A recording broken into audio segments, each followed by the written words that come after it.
Sin duda, La Llorona es uno de los espectros mexicanos más conocidos a nivel mundial.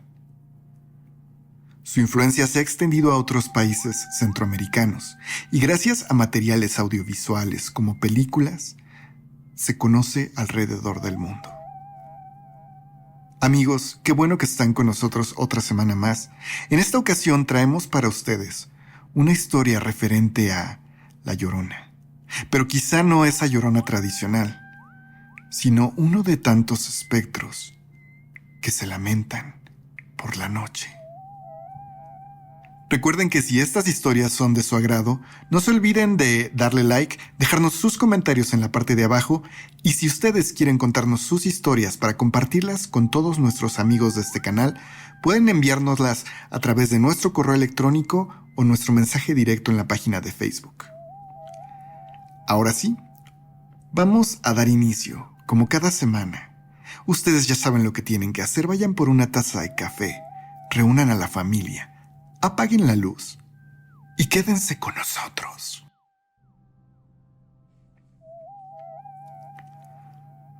Supongo que sí. Me podría considerar una persona miedosa. No veo películas de terror ni escucho historias de miedo. Incluso procuro evitarlas cada que mis amigos en alguna reunión comienzan a narrar relatos paranormales. Y aún así, con todo esto, no pude evitar vivir mi propia experiencia de terror. Hace poco conocí el canal, y aunque en verdad no escucho este tipo de contenido, y probablemente no escuche todos los videos que tienen, decidí compartirles mi historia. En mi familia, soy de una generación intermedia, por decirlo así. Fui la primera nieta y conservé el estatus de hija única y nieta única por mucho tiempo. Mi madre me había tenido muy joven, tal vez demasiado, por lo que mis primos y hermanos empezaron a llegar a mi vida hasta que yo ya tenía 10 años cumplidos. Durante ese tiempo en que estuve sola, sin más niños en la familia, recuerdo pasar muchos fines de semana en casa de mis abuelos. Una propiedad bastante grande aquí en Puebla, donde podía correr y jugar sin límites, y donde mi abuela y abuelo siempre me consentían mucho. A pesar de ser la residencia de 2 viejitos, la casa estaba llena de vida. Tenía mucha luz y rebosaba de alegría con aquellos 2 adultos que, según dicen, parecieron haber rejuvenecido al tenerme con ellos. Después llegaron mis primos, luego mis hermanos, y con eso, poco a poco dejé de ir a casa de los abuelos. Al menos no lo hacía tan seguido. Después, al llegar a la prepa, aquellas visitas se limitaron solamente a 1 o 2 veces al año. Pero justo al salir de la preparatoria, mi abuelo murió. Fue muy repentino. Ni siquiera parecía estar enfermo, pero una afección cardíaca se lo llevó de manera súbita, una noche de octubre. Todos en la familia lloramos al querido abuelo, y aunque aquella partida nos rompía el alma, también es cierto que estábamos muy preocupados por la abuela. No sabíamos cómo iba a tomar esta pérdida, y si sería capaz de sobreponerse para no venirse abajo. No queríamos perderla a ella también. La abuela, sin embargo, estaba empeñada en no irse de su casa, y a todos eso nos angustiaba bastante. Pero a regañadientes, mi abuelita terminó pasando casi 3 semanas en casa de mi tío. Por aquellos días yo recién había entrado a la universidad, y la casa de la abuela me quedaba un poco más cerca de la escuela, por lo que en acuerdo con mi familia, incluidos mis tíos y primos, me mudé con ella para estar al pendiente de su estado de salud y de su estado emocional. No sabíamos si eso sería permanente, pero al menos todo ese año escolar acordé pasarlo a su lado, haciéndole compañía y motivándola. Ya después veríamos qué pasaría. Me mudé justo cuando ella volvió a su casa, de aquellas semanas que pasó con mi tío. Sí, para mí representó un cambio total de ambiente, pero en realidad me agradaba mucho estar ahí. Me hacía recordar mis días de infancia y la nostalgia de las tardes con mis dos abuelos viendo la televisión conmigo. En cierta forma, yo parecía más afectada en aquel momento por la partida de mi abuelito Enrique. Mi abuela lucía mucho más fuerte que yo. Parecía más resignada y estaba muy conforme con las decisiones de Dios, como ella las llamaba. Fue, quizás, a mediados de noviembre que las cosas comenzaron a cambiar y aquel pacífico ambiente, en aquella hermosa casa, se transformó en algo más.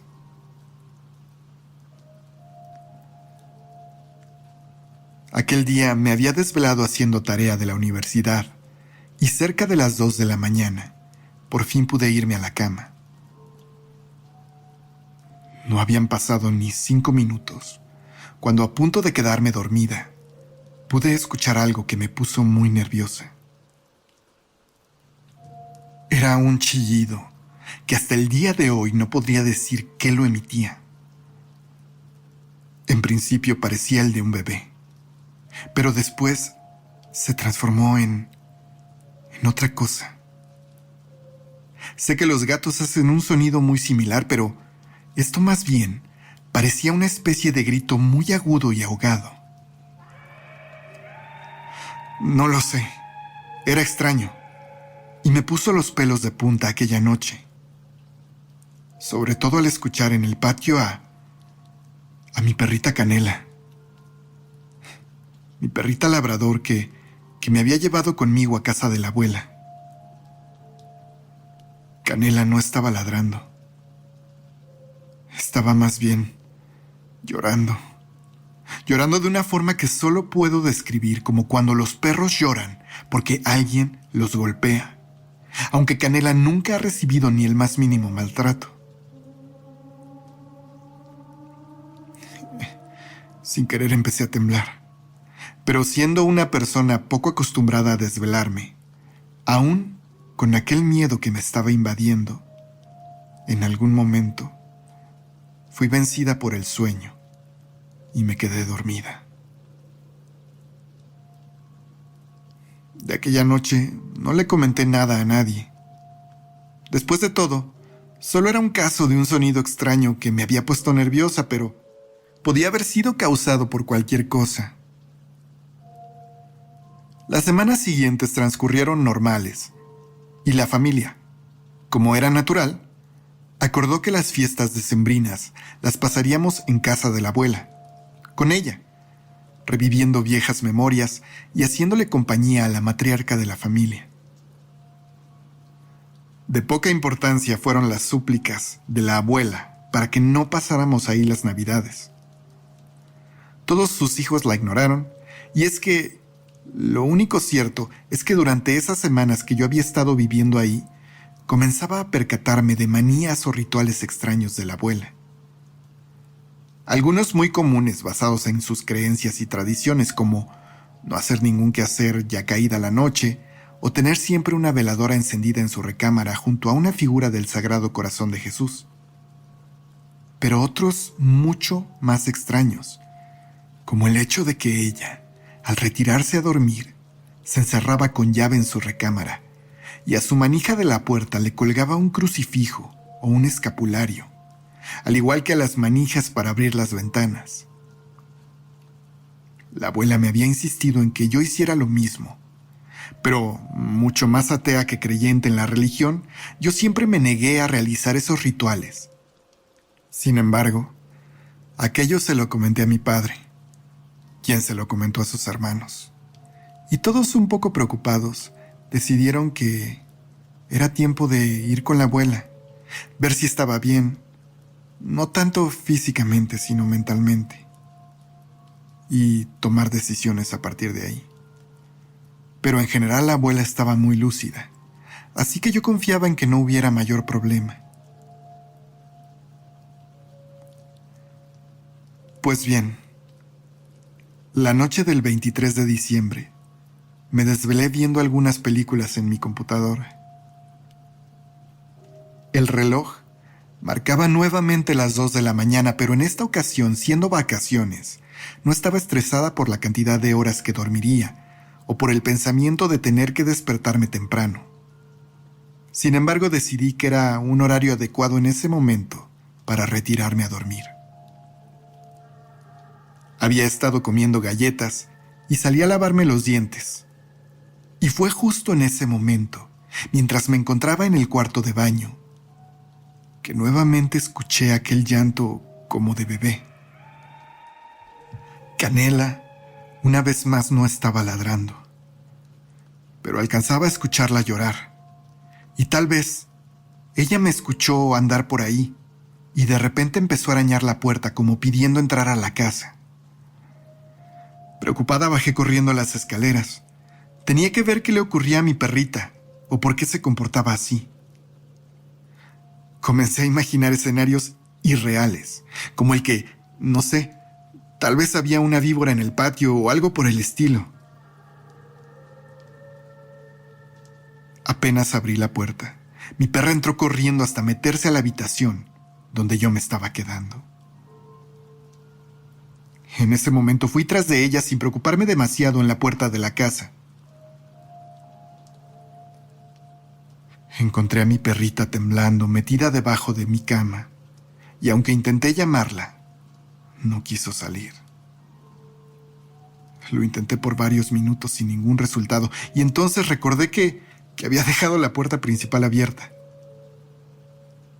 Y justo antes de salir de mi habitación, para ir a cerrarla, escuché ese escalofriante lamento nuevamente, que atravesaba agudo y punzante el silencio de la noche.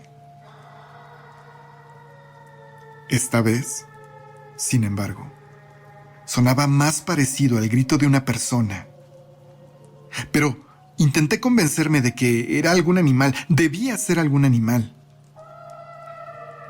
Bajé entonces rápidamente la escalera, me dirigí hacia la puerta de entrada, y en ese momento la vi. Justo antes de cerrar la puerta, al fondo del patio, cubierta por la sombra de una enredadera de bugambilias, vi a una mujer de pie. No sé cómo explicarlo porque pareció como si solo la hubiera podido ver un momento, y después, tras nublárseme un poco la vista, aquella figura desapareció. Cerré rápidamente la puerta, subí las escaleras corriendo y justo antes de entrar a mi alcoba, algo me empujó por la espalda hacia el interior del cuarto. Era mi abuela que venía detrás de mí, sosteniendo en su mano un puñado de escapularios y algunos rosarios. Me preguntó qué estaba haciendo afuera, más molesta de lo que nunca la había visto. Le respondí que había salido por Canela, porque no dejaba de llorar asustada. Le hice una seña con la mano hacia la parte de abajo de mi cama y le dije que la perrita se había escondido ahí. Está bien. Yo creo que ya no va a poder dormir afuera, dijo mi abuela, mientras, tras cerrar la puerta de mi cuarto, amarró la chapa con uno de esos amuletos religiosos que traía, al igual que amarró las manijas de mi ventana, al tiempo que Canela parecía tranquilizarse y salir de su escondite. Vamos a dormir, hija. Ahorita con esto ya no va a poder entrar. Y tras esas palabras de mi abuela, no me atreví ni siquiera a preguntar a quién se refería. Me acosté con ella a mi lado, y Canela se recostó en nuestros pies, y en algún momento volví a caer dormida profundamente. Al despertar era ya de día. Mi abuela no estaba a mi lado, y rápidamente salí de la cama y de mi cuarto solamente para encontrar a mi abuelita agachada junto a un sillón. Le pregunté qué estaba haciendo, pero antes de que me respondiera yo misma me di cuenta. La abuela estaba amarrando escapularios en algunos muebles y ya había amarrado algunos en las puertas. Abuela, ¿quién estaba en el patio anoche? ¿Qué fue lo que asustó a Canela?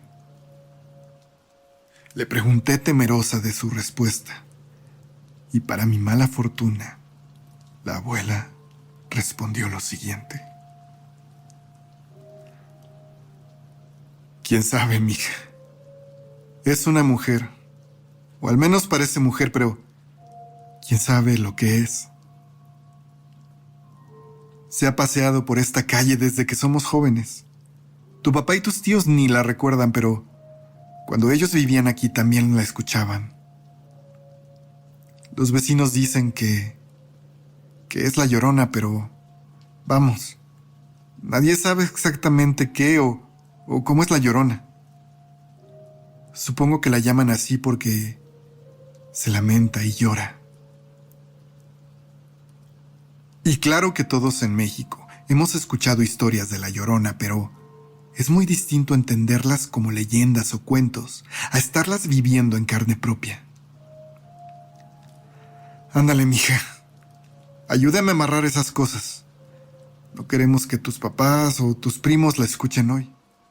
Y tampoco nosotros queremos escucharla, mija. Si nos ponemos nerviosas, van a inventar cosas o van a pensar algo que no es y van a querer sacarme de mi casa. Y entendiéndola un poco, me apresuré a amarrar aquellos escapularios, preparándonos para la visita de la familia esa Nochebuena. La reunión aquella noche transcurrió sin ningún contratiempo. Nada pareció perturbar la celebración y la familia pasó la fiesta de Navidad tranquila, alegre y todos muy divertidos, compartiendo con mi viejecita. Hasta hoy, de hecho, aquella Navidad la recuerdo como una de las más felices en mi vida. Pero los días siguientes volvieron a ser tensos. Aunque nunca retiramos los escapularios amarrados, no era extraño que, al salir al mercado o por encargos, al volver a la casa, encontráramos la puerta abierta. Y como si hubiera entrado un vendaval, las cosas adentro siempre estaban alborotadas. Todo estaba tirado y lleno de tierra, y los escapularios y rosarios aparecían arrinconados en las esquinas, como si hubieran volado y aterrizado ahí.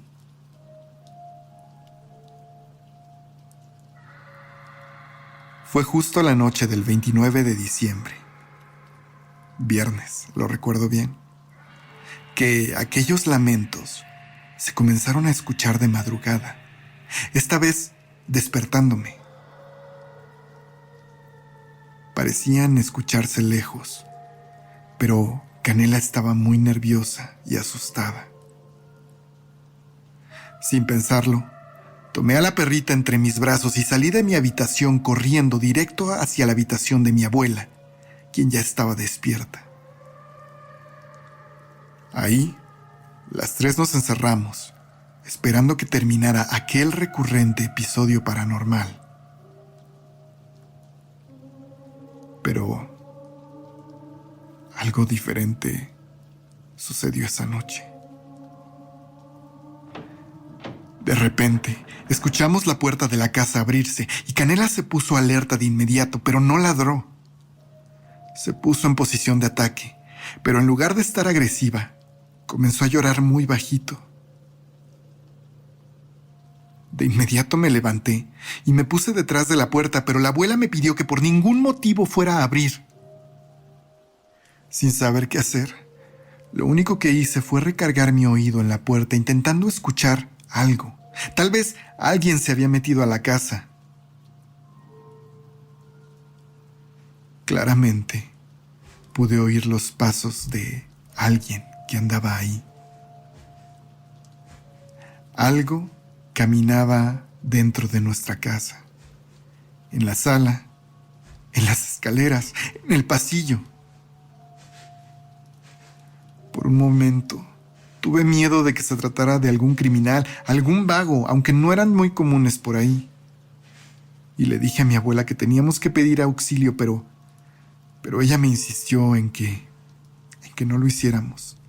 Que por ningún motivo fuera a salir de la habitación porque lo que estaba allá afuera era ella. Era esa llorona que se paseaba por su colonia, por su calle, por su casa.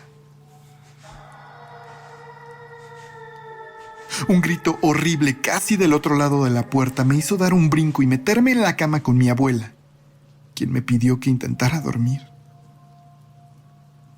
Esta vez no pude hacerlo y pasé toda la noche en vela esperando ver los primeros rayos del sol, mientras aquella presencia seguía claramente andando y lamentándose justo afuera de nuestra habitación.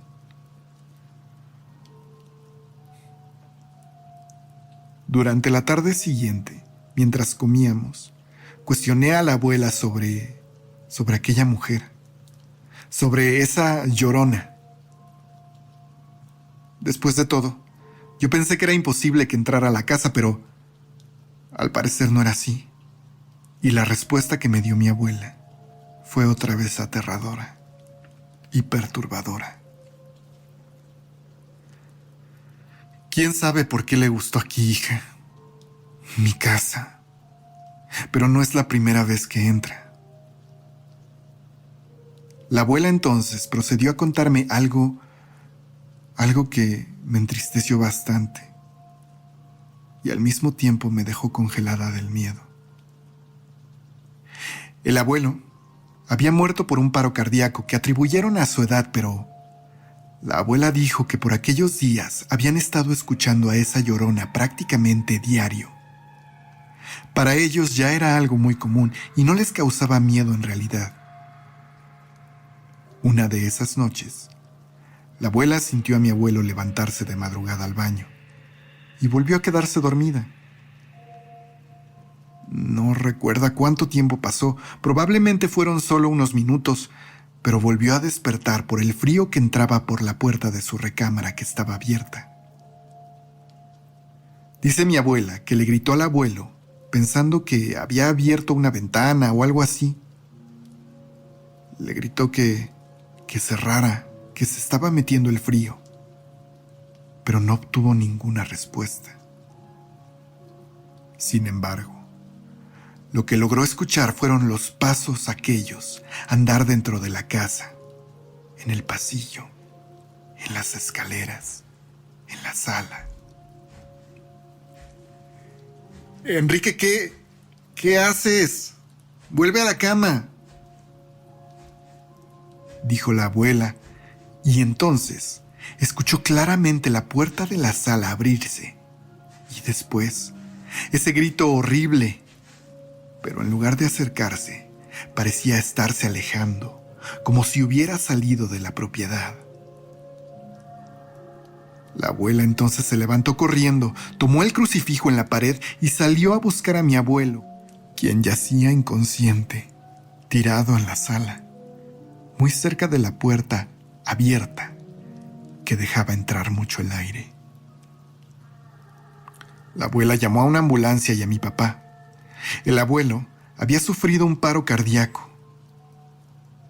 No estaba muerto, pero de aquello que lo impresionó, no se pudo recuperar, y durante las horas siguientes dio su último suspiro. Tras esa historia, me quedé petrificada del miedo, y aquella noche Ni siquiera intenté volver a dormir en mi cuarto. Lo hice con la abuela, una vez más. Al siguiente día, celebrando la noche de Año Nuevo, también la pasamos muy bien. El ambiente con la familia fue muy bonito y memorable. Sí, los escapularios estaban por todos lados, pero aquel día tampoco ocurrió nada extraño. Sin embargo, aquella noche la abuela había tomado una decisión y la mañana del 1 de enero se las comunicó a toda mi familia sin haberme avisado antes. La abuela le dijo a mis padres que le gustaría venir a vivir con nosotros. Mi mamá y papá ya le habían hecho ese ofrecimiento y estuvieron muy contentos de recibirla. Yo también, y mi hermano estaba más que feliz. Además, eso me devolvía la tranquilidad enormemente. La casa de la abuela quedó prácticamente deshabitada por 12 años, hasta el 2018, cuando mi viejita fue al encuentro de mi abuelo. A las pocas semanas, mis primos, mi hermano y yo, supimos que la abuela nos había dejado esa casa en herencia, dividida en partes iguales. Aunque ocasionalmente durante esos años mi papá o mis tíos la habían ido a revisar, cuando mis primos y yo fuimos, la encontramos abierta, con un montón de escapularios hechos bola al centro de la sala y con muchas huellas de pies descalzos por todos lados. En las escaleras, en la cocina, la sala y el pasillo de las habitaciones. Hasta el día de hoy, y debido a los tiempos difíciles que se atravesaron en nuestro camino, no hemos sabido qué hacer con ella. Pero nadie se quiere ir a vivir ahí. Mis primos o mi hermano nunca vieron nada, pero escucharon mis historias con atención y no tienen el menor deseo de comprobar su veracidad. ¿Ustedes? ¿Qué harían con una casa así? Una casa que la Llorona acostumbra visitar.